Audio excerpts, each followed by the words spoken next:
আসসালামু আলাইকুম ওয়া বারাকাতুহু। আপনারা সকলে আমাকে ক্ষমার দৃষ্টিতে দেখবেন। কারণ দীর্ঘ অনেক দিন ধরে আমি আপনাদের সামনে ভিডিও নিয়ে আসতে পারিনি। আমাদের ব্যস্ততা বা বলতে পারেন আলসামো এই কারণে আমি অনেক দিন ধরে আপনাদের সামনে ভিডিও নিয়ে আসতে পারিনি। ইনশাআল্লাহ এখন থেকে আমি হাজারো ব্যস্ততার মাঝে আপনাদের সামনে কিছু টাইমে ভিডিও দেওয়ার চেষ্টা করব ইনশাআল্লাহ।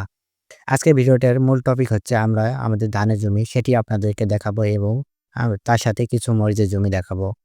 বর্তমানে আমরা জমিতে অনেক কিছু চাষ করেছি। ইনশাআল্লাহ আস্তে, আস্তে আপনাদেরকে সকল কিছু দেখাবো। তো এখন আমি চলে যাচ্ছি আমাদের জমিতে। দেখুন এখন আমি আমাদের জমিতে চলে এসেছি। জমিতে এসে দেখি এখানে আমরা জমিতে এসে আমার বাবা এখানে অনেক কাজ করেছে সেগুলো ভিডিও করা হয়নি। কিন্তু আমার বাবা অনেক কাজ করেছে সেখানে। ঘাস কাটেছে। আমি সেই ঘাসগুলো নিয়ে আসলাম। আমাদের ধানগুলো দেখুন কি সুন্দর ধানগুলো বের হয়েছে। এই ধানগুলো হচ্ছে দিরাশাল ধান। এই ধানগুলো আমরা আর ১ মাস বা ২০ থেকে ৩০ দিন এই প্রায় ১ মাস ধরা যায় এর মধ্যে আমরা কেটে ফেলবো। ১ মাস পর আমাদের ধানগুলো প্রায় পাকাপোক্ত হয়ে যাবে। সেই সময় আমরা খুবই ব্যস্ত থাকবো। হাজারো ব্যস্ততার মাঝে ইনশাআল্লাহ আপনাদের সামনে ২-১ টা করে ভিডিও দেওয়ার চেষ্টা করব। আপনারা যারা আমার ভিডিওগুলো ভালোবাসেন অবশ্যই আমার ইউটিউব চ্যানেলটি সাবস্ক্রাইব করতে পারেন।